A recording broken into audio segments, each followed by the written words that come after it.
No problem. But I am just a little background on what I know about the Dutch Room for the River program for a minute.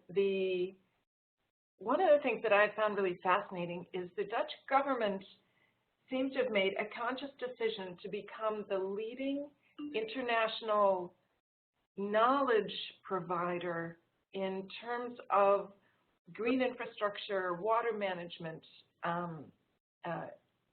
in innovation in infrastructure. And that's been really fascinating to watch. And I think it's made a real contribution globally to advancing a more progressive view of infrastructure.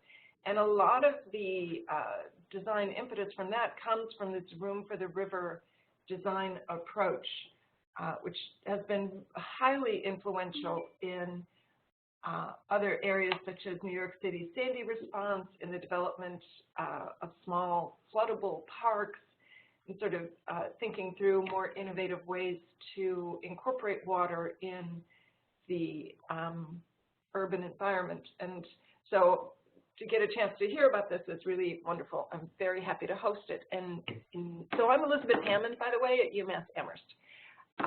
And now I'm going to turn it over to our speaker. Take it away, Pim. Thanks a lot, Elizabeth. Thanks for having me. Also, thanks to Anna for all the preparations that you did. Also, special thanks to Cartercraft from the Netherlands Consulate in New York City, who introduced me to you. And I'm hoping to give you some inspiration on the Dutch approach for managing high water levels, and in particular the Dutch Room for the River program. My message for today reads: to go fast, go alone; to go far, go together, which is an African proverb, but I believe in very much. And it has proven to be successful in the Room for the River program. And this symbolic picture shows this very essence. Who you see here is the then Dutch Minister of Infrastructure and the then Mayor of Nijmegen. And they're signing an agreement of one of the largest and most dramatic interventions alongside our rivers. And this achievement was only possible by strong collaboration between all public authorities involved and all private stakeholders involved. And that's what I'm going to tell you more about in the next 30 minutes. So this is the program for me evening, for you afternoon. It's 6 p.m. in the Netherlands. It's getting dark already. I will start with a brief introduction to the Netherlands, because I can understand that not every one of you is 100% familiar with the European geographical map. I will then lay out a short history of the Dutch dealing with water, and then introduce the Room for the River program. I'll explain the cause and background of the program, its principles, and then give you some highlights and one of the projects that's been realized recently. This to make it more understandable for you. And before I start, I'm not here to sell Dutch solutions. I understand that there are large differences between your country and ours, geographically, culturally, politically, but maybe I can bring some, let's say, food for thought by presenting this approach, which at least in the Dutch context has proven to be successful. It's an approach that acknowledges the challenges of climate change and that understands that collaboration is key. And it has made clear that the threat of water can be turned into an opportunity to create new urban and rural environments. So who am I? This is me some years ago. You did a good job, Elizabeth. My surname is Nijssen, the son of Nijs. Actually, it means my name is Pim. I studied planning and management, and I work for a management consultancy firm named TG, Twynstra, Gudde. You can simply abbreviate it as TG. And we're a member of the Accordance Worldwide Network, and that means that we have an American partner named North Island with 20 offices in the US. And if any of my American colleagues are calling in, hi everyone. My personal work is concentrated around climate adaptation programs like the Room for the River program, and most of my clients are public authorities like the ministry, provinces, municipalities, water boards. And for the last, I think, 9 years, I've worked for the Room for the River program in different positions, strategy consultant, project manager, stakeholder manager, both on the program level as well as in concrete projects. And through this experience, I've been given the opportunity to visit the US several times to share experience, for example, in the Greater St. Louis area, New York, Miami, and even on the West Coast, LA, San Francisco. Getting back to our tiny cold country, the Netherlands, literally it names the Low Countries. And you may wonder where it is. Well, there is this say that we use, and it says, when God created the world, the Dutch created the Netherlands. And that's a popular phrase to explain our long-standing history of battling the forces of nature. So we've been reclaiming lands since the Middle Ages. We built levees, drained lakes and seas. And without all those efforts, I don't think our country would have looked like what it looks like today. And I even doubt whether we could have lived there. And it may be hard to understand, but 26% of our country is below sea level, including Schiphol, our national airport, Rotterdam, the largest harbor of Europe, and actually the entire economic heart of our country is below sea level. So we need to put a lot of effort and money into building dikes and protecting ourselves. So this is us, a small kingdom in the north of Europe. We have 70 million inhabitants, and a country approximately 1.5 times Massachusetts and 1/4 of Florida, just to give you an idea. We share borders with Germany and Belgium and the North Sea. And we're a delta, so we're at the end of 3 of Europe's main rivers, the Scheldt River from Belgium, the Meuse from France, and then the Rhine River from Germany. And this unique location brought us prosperity as well as strategy. So the strategic position gave us the opportunity to become one of the seafaring trading nations, but also led to disasters. And we had our share, for example, in 1421, 2,000 people died in the Elizabeth storm surge, and more recent, 53, almost 2,000 people died by severe floodings. And then even more recent, in 93 and 95, 2 near floods led to evacuation of 250,000 people alongside our rivers. The dikes were to break, but luckily they held. And the next picture shows our vulnerability. 26% below sea level, 30% is floodplain. So over half of our country is at risk. Overall, it's about 10 million people and 2,000 billion euros that are at high risk. But of course, we're a country that is well defended as well, because this vulnerability is nothing new. We've been damming our rivers since 1200. The first dikes, dams, draining systems were built and maintained by farmers and landowners, and they formed councils, democratic councils, to manage the structures. And these were our first water boards. And this is where our democracy started. The first ones were formed in around 1250, even before Columbus was born. Once we had like thousands of these water boards, and now we have about 20 still covering the entire country. And we can vote for those councils every 4 years. So this is a very important part of our democratic system still. And it shows the importance of defending ourselves against water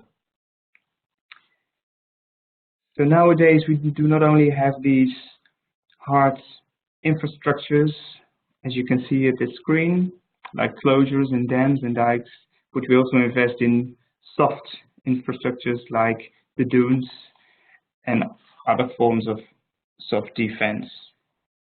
So this is an image that shows the old Dutch approach that has proven to be effective for about 800 years. So building dikes, making them higher and stronger, and then just keep on pumping and pumping and pumping out the water just to keep our feet dry. It's very straightforward, top down. There's one or two authorities that have a clearly defined responsibility. That's our water boards, and then the national agency called Rijkswaterstaat, some sort of Army Corps of Engineers, the executive agency of our Ministry of Infrastructure and Environment. And it's been proven to be effective and efficient, like I said, but 93 and 95 were a wake-up call because times are changing. And so our approach towards water management had to change.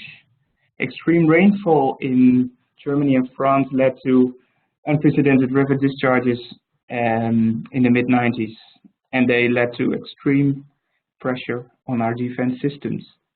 So many levees were on the verge of breaking, and minor flooding already occurred. Like I said, 250,000 people were evacuated, as you can see on these pictures. And the events made clear that, let's say, between quotation marks, locking up our rivers behind those high dikes wouldn't last. And it had created a false sense of security, because with the population that tripled since 1900 and the GNP that grew 4 or 5 times bigger than 1900, the impact of a dike breach would be even more devastating than ever. So society is changing. A larger conviction arose that there's an end to the ability to control nature, something that we've been doing for ages, but we'd reached the stretch of the system, so to say. But we also knew that nature had not ended its fight with us. So we saw sea level rise, land subsidence, the increase of the river discharges that were expected to worsen the situation even more if we kept on doing what we did in the coming decades. So a paradigm shift was needed. And now I plan to show you a small video, but we just did a tryout and the video worked, but you couldn't hear anything. So we will put it on the website so you're able to see later on if you want. And I will skip to the next slide and explain you what was said in the video alongside. So these serious floods were a warning, a wake-up call, something had to be done. And what the case was is that the rivers had to be given more room to ensure flood safety instead of building and increasing and enforcing dikes. So this is where the room for the river idea comes from. And moving with the forces of nature instead of trying to keep on fighting them.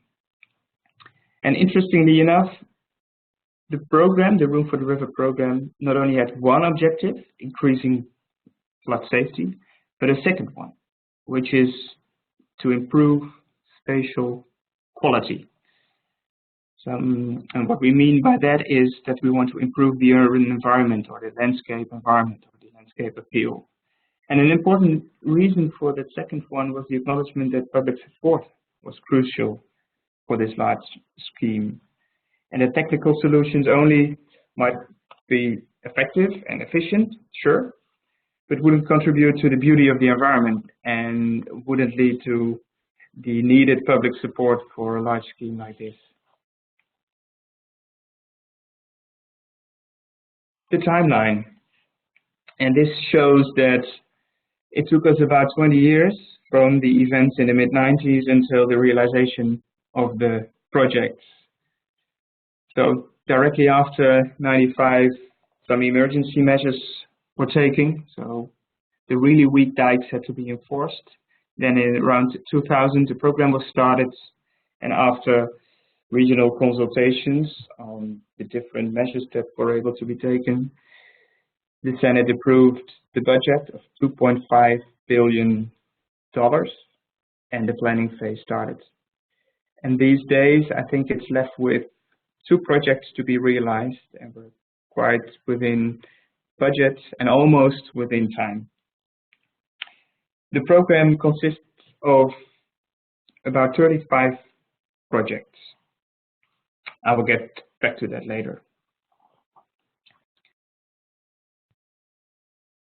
So when we talk about all these possible measures to give relief, so to say, to the river and make us able to cope with higher and lower river discharges. If you look at the river system, we've been narrowing the riverbeds in the last 100 years, increasing the risk of a dike breach. And what we're able to do is lowering floodplains, removing obstacles, relocating dikes, building bypasses, so side channels, the improvement of dikes, deepening of summer beds, all sorts of measures were able to be taken all around our river system. And the choice of either one of these measures was based on, I think, mainly 4 criteria.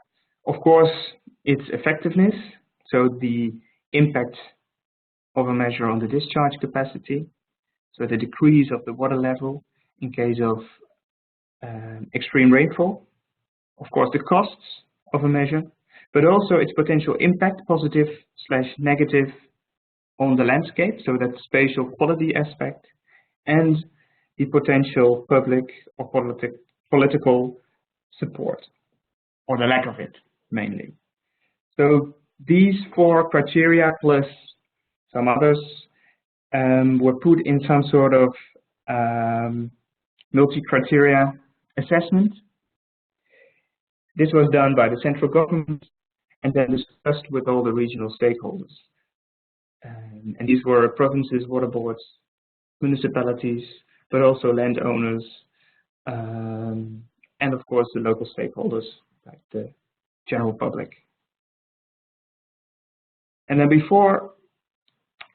this was all done before the final approval of the program and the budget by the parliament. And there were only a few conditions set on forehand. There was the budget, I already mentioned that, $2.5 billion, and the fact that all the projects had to be realized in 2015.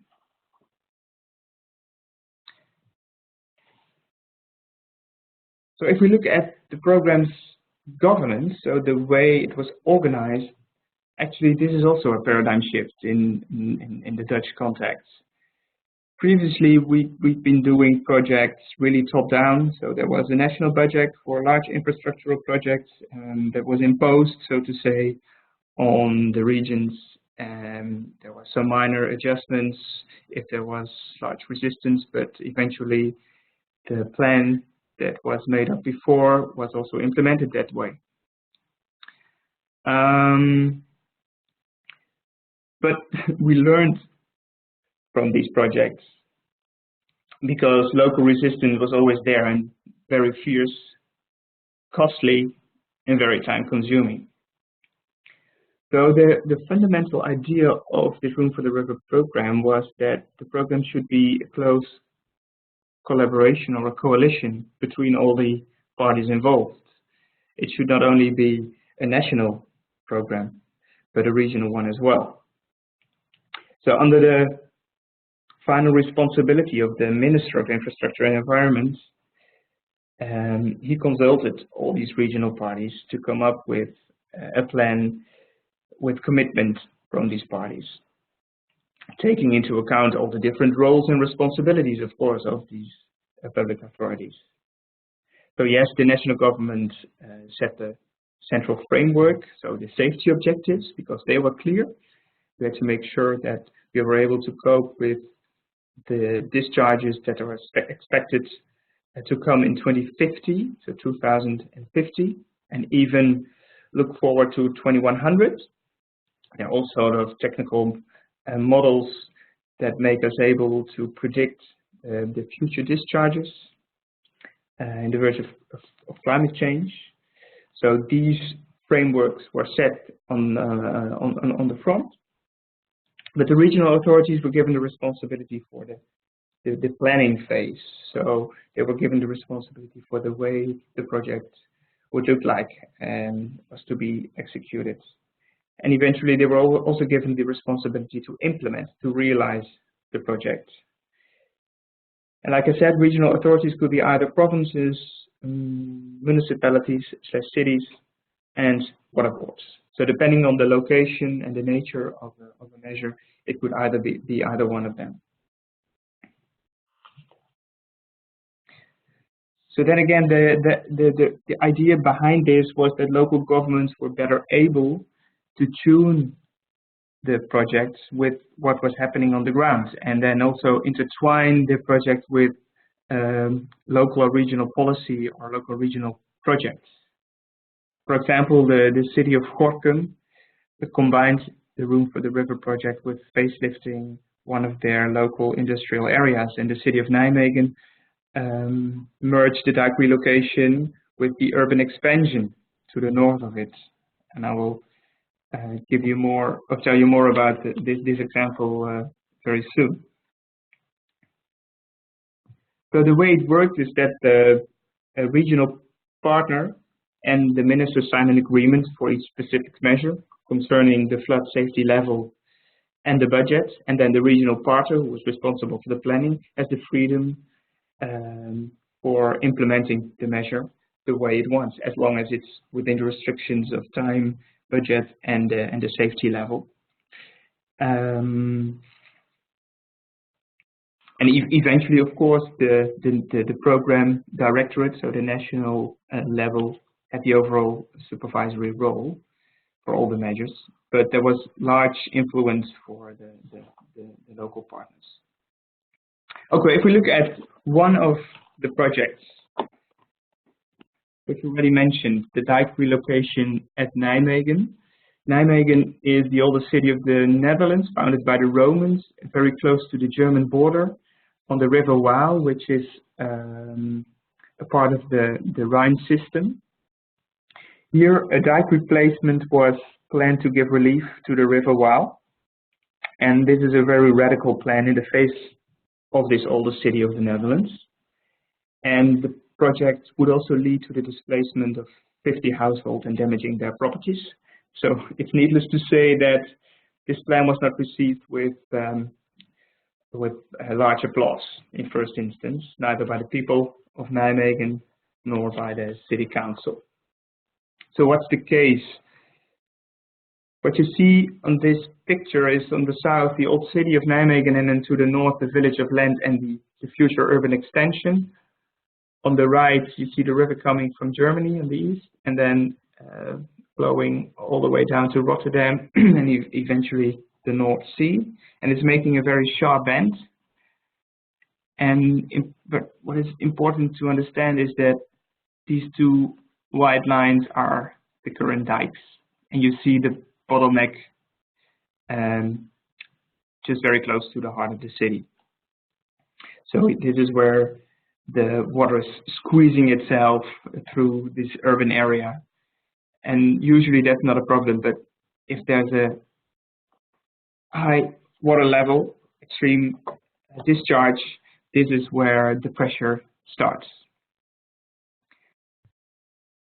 Then Rijkswaterstaat drew this first sketch of a possible solution, a rather technical and inspiring plan to widen the riverbed and replace the dike on the northern shore. So this is where the current dike, or actually it's been replaced already, the project has been realized, so this is where the old dike was situated, and this is the place of the new dike. And here you can also see in red all the houses that had to be torn down. So you can understand that this is not an inspiring illustration that helped gaining support. And at the same time as that plan was presented, the city council had presented a future vision for the city. And that's called Nijmegen Embraces the River Waal. Because after having turned it back to the river for decades, the city council decided to extend the city to the north and build like 12,500 new houses, business districts, infrastructure, schools, industrial areas, etc.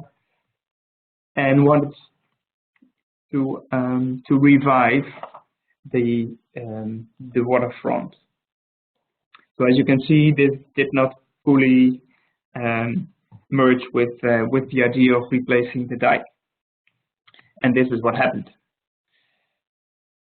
I'm sure you're also familiar with scenes like these. It was very clear that the local community would not easily allow the central government to impose a plan like that, and well, the city council followed them. So there was strong opposition, and that fed into a good negotiating position for the city council with the ministry.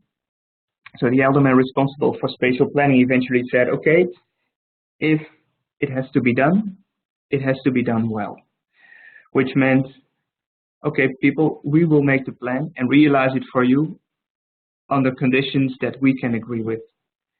Because he saw huge opportunities for this plan. So meanwhile, he started drawing a new master plan, or some sort of update of this previous plan that I showed you, the Nijmegen Embraces the River Waal plan, integrating the dike relocation. And smartly enough, this plan included an extra bridge, an extension of the side channel to stimulate recreational use, a new sloping quay made of natural stones instead of a very technical pile wall that was introduced in the previous plan presented by the national government, Rijkswaterstaat. And it included the opportunity to develop the new island with real estate. So all this was part of the negotiations between the local level, the city, and the ministry, and the deal was made. And yes, it costed the central government more money, but it would buy them support, an iconic project, and it would buy them the responsibility of the city to realize it. And additionally, because of the extension of the side channel, the project would be far more effective in terms of its contribution to the discharge capacity. Other projects could be cancelled. So it would save them money at other places, which could be invested here at Nijmegen. So what the alderman, so the local politician, meant is that if it has to be done, it has to be done well. It needs to be a robust plan which would last for ages. This plan not only looked forward until 2050, but until 2100. So now this plan is realized, people can lay back and understand that in the near future, no new plans are needed at this very place. And they were giving a brilliant new landscape, a river park. So if we look into the plan in more detail, this was the initial situation with the old dike, or levee in American English. It was relocated, so set back about 350 meters. A new side channel was to be dug to discharge the extra water. And as a result of this, the already mentioned 50 properties had to be expropriated. New bridges were to be built, some linking the north to the south, some linking the new island with the north. And then this new island would arise, a new island in the river, unique, an island that could be used as some sort of stepping stone between the north, so the new urban area and the old city.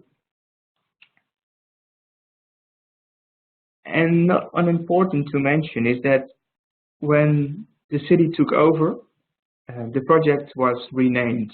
So where it initially was called the Dike Relocation at Land, a very technical engineering name, we renamed it Room for the River Waal, which is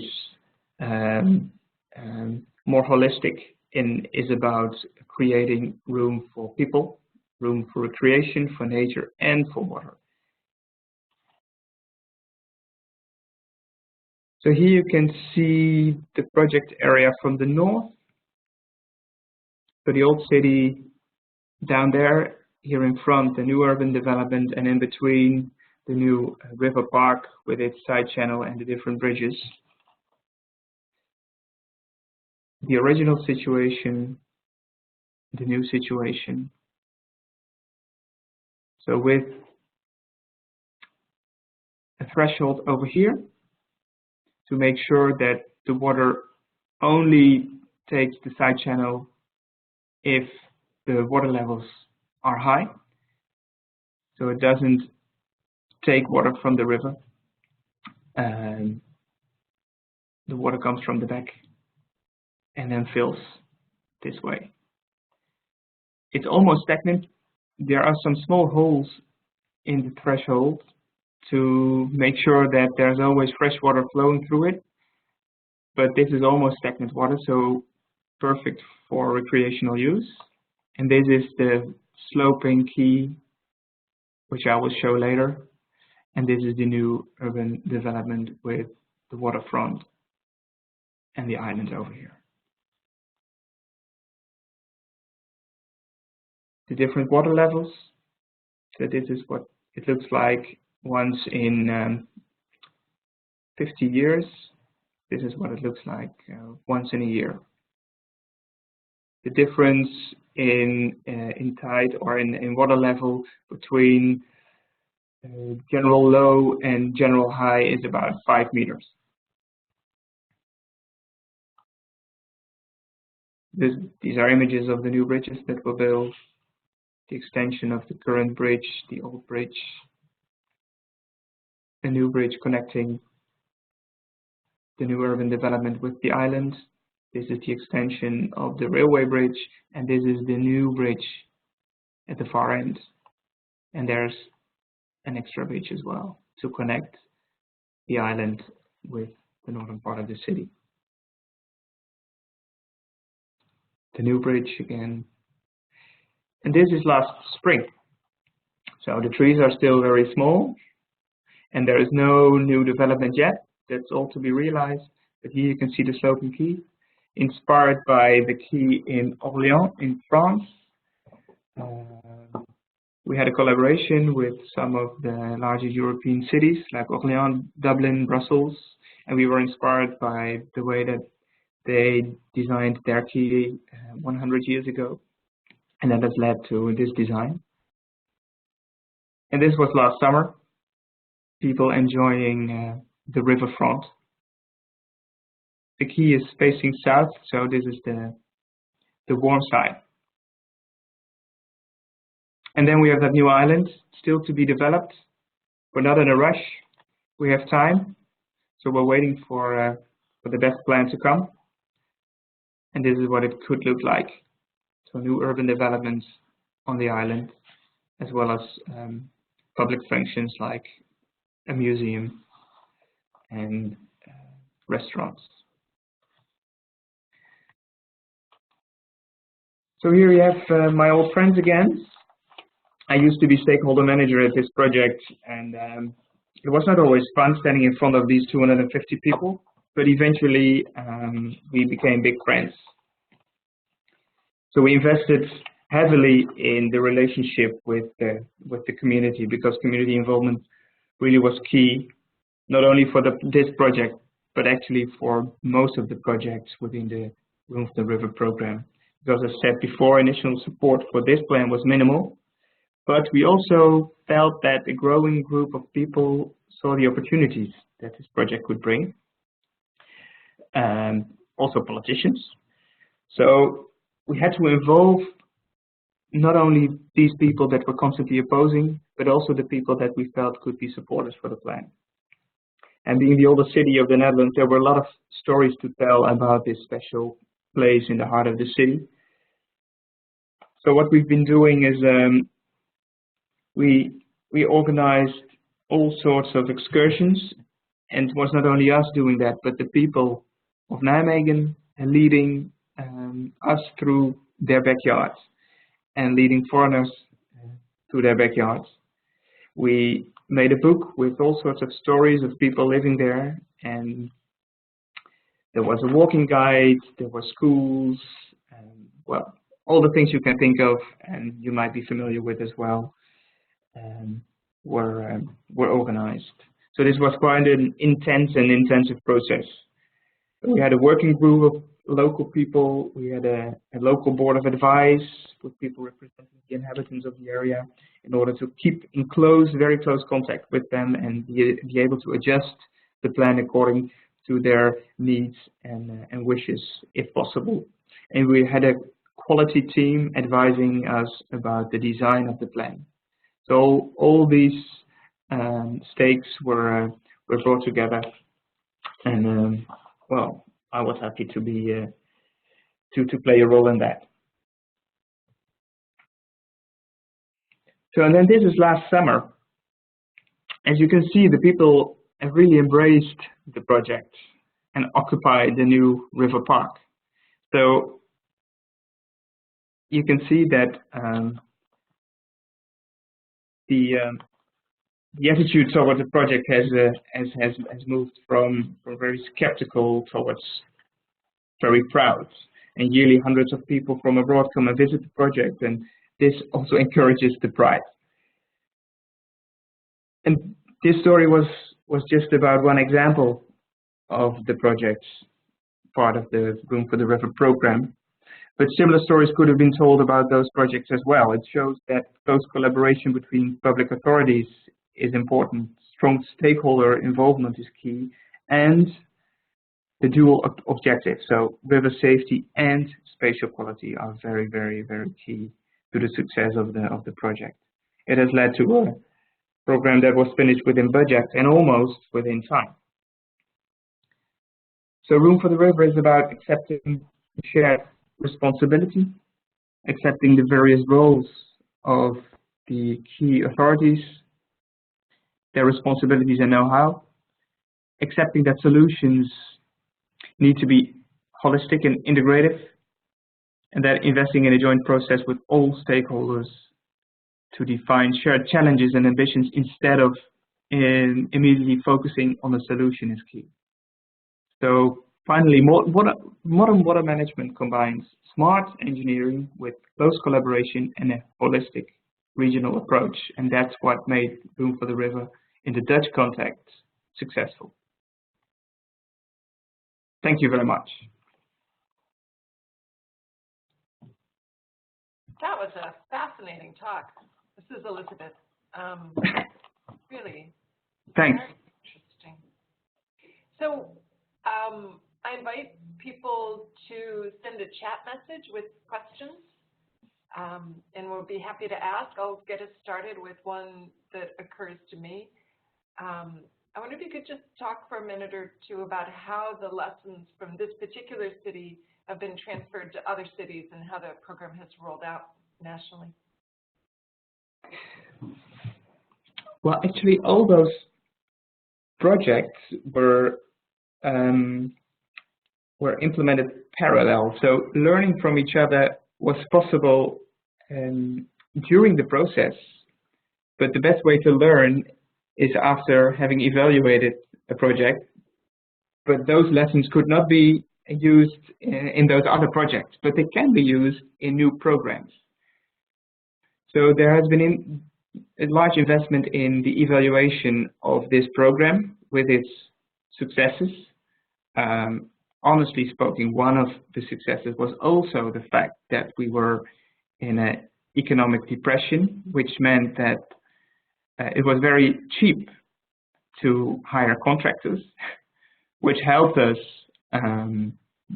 sticking within budget I have to be honest. But all other lessons, like the investment in the relationship, the community, so the so-called Room for the River community, which was very sincere, has really helped and contributed to the success of the project. And that's something other programs can learn from. We have a history of what we call poldering, so collaboration between different government levels is maybe more accepted or normal than in other countries. That's at least what we learned from our French counterparts and our German counterparts, where the division of tasks and responsibility is more strict. But I think eventually combining interests and trying to combine local objectives with national objectives is not easy, but has proven to be successful because it has led to better projects, more robust, durable projects, and more trust in the government, because they were not fighting each other, they were fighting the water.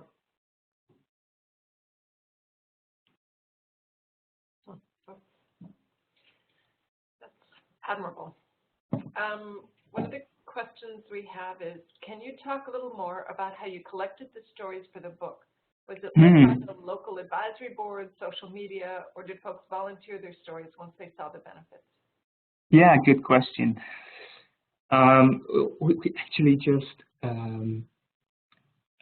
talked to people. I mean, I was responsible for the contacts with the people surrounding the project, so the stakeholders living there, and I just reached out to them and said, well, this is what we actually want to do. We know that there are so many beautiful stories about the history of your place, about the war, the bridge that was built, the dike bridges in recent and longer history.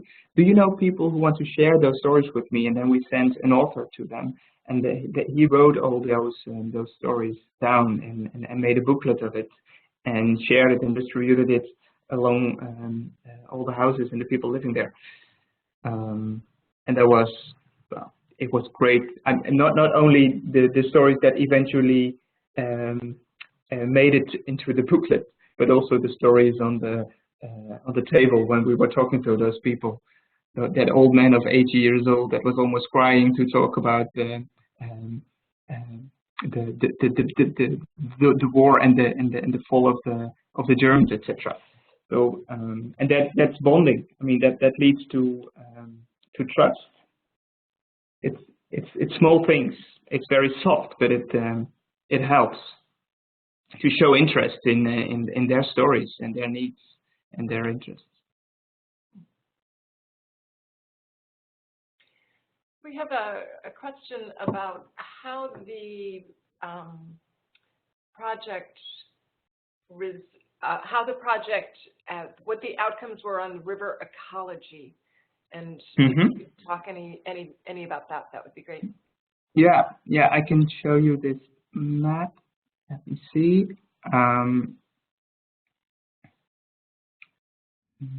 This is the.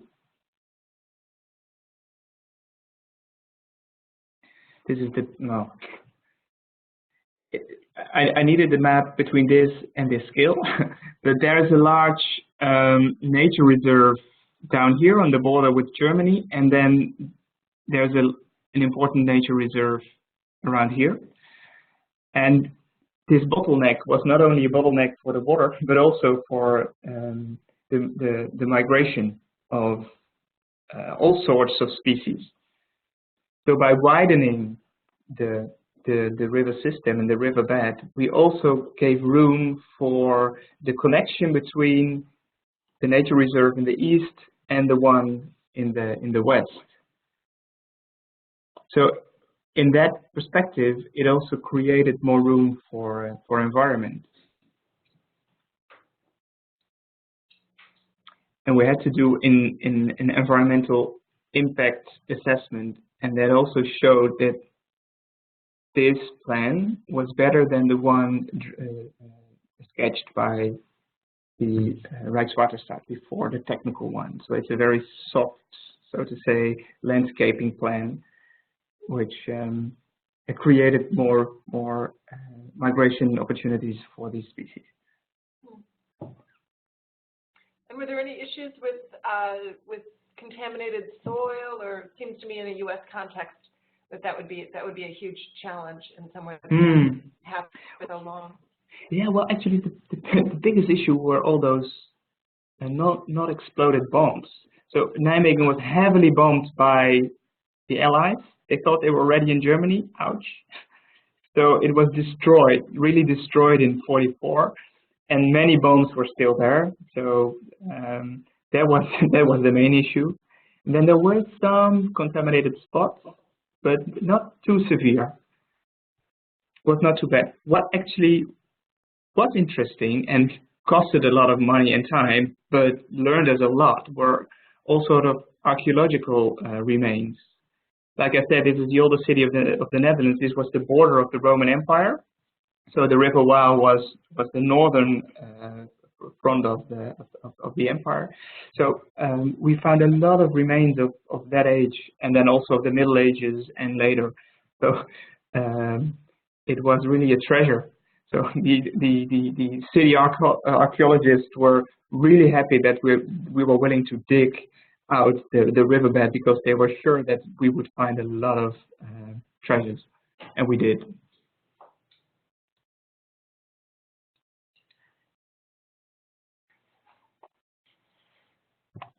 Excellent. Anna, do you have any questions on your end? Just send over. Hi.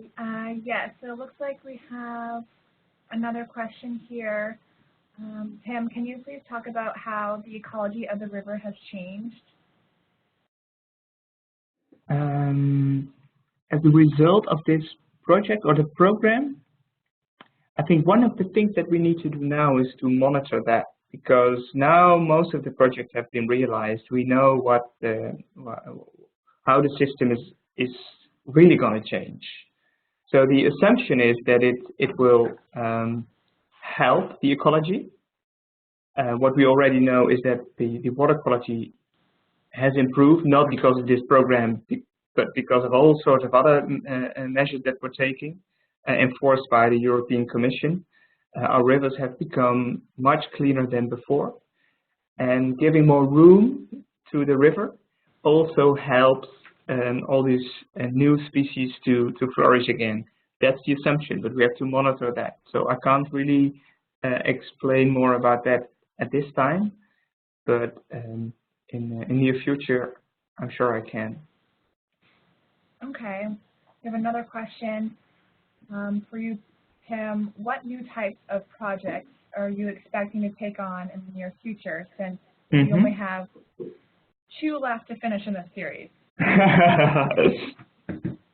Yeah, well, the work on our country, on our delta, is never finished, because the threats of climate change are very evident. So this was the first step. Now we're working on a new program, and when I'm saying we, I mean not me personally, but the Netherlands. A large scheme which is about enforcing the dikes. This one was about making sure that we can cope with more extremes. But what we also have to do is to maintain the current system. So that's the big program now. So enforcing the current dike system, and then for the midterm, a new program, a new scheme is going to be implemented, which is called, which is about river widening as well. So we know, like I said, this program was focused on 2050. So the challenges that come forced by climate change until 2050, but we have to make sure that we're also ready for 2100. So the new scheme is going to focus on that, and we know that we need to create more room for extra river discharges in the future as well. But this program has not started yet. That will only start, I think, in 10 to 15 years. but we're focusing on it in our so-called Delta plan, our Delta program, a national program that's dealing with the effects of climate change. So, can I ask specifically on climate change, in what ways does it enter into the project? Does it just change the technical specifications, or can you talk about that a little bit? Yeah, this program it does. It's mainly about the river discharges. So it's about the sea level rise on the one hand, and then the extremes on the other hand. So both low discharges and high discharges. Within this Delta program that I was mentioning before, we're also dealing with weather extremes like heat waves in cities or drought on the between brackets higher parts of our country, the sandy parts. But this specific program was only about the weather extreme that leads to differences in discharge, river discharges. Okay. Okay. Well, that was a great talk. Thank you very much, Pim, for sharing that expertise with us and that experience. I think it's really, thank you. It's been very informative. I'll just remind people that there is this other webinar tomorrow at 12 o'clock on the SAGE approach to decision making about infrastructure, which will be interesting to compare to the approach that was discussed today, and we can send out details on that. And thank you very much for attending. Thank you, everyone. It's been a pleasure.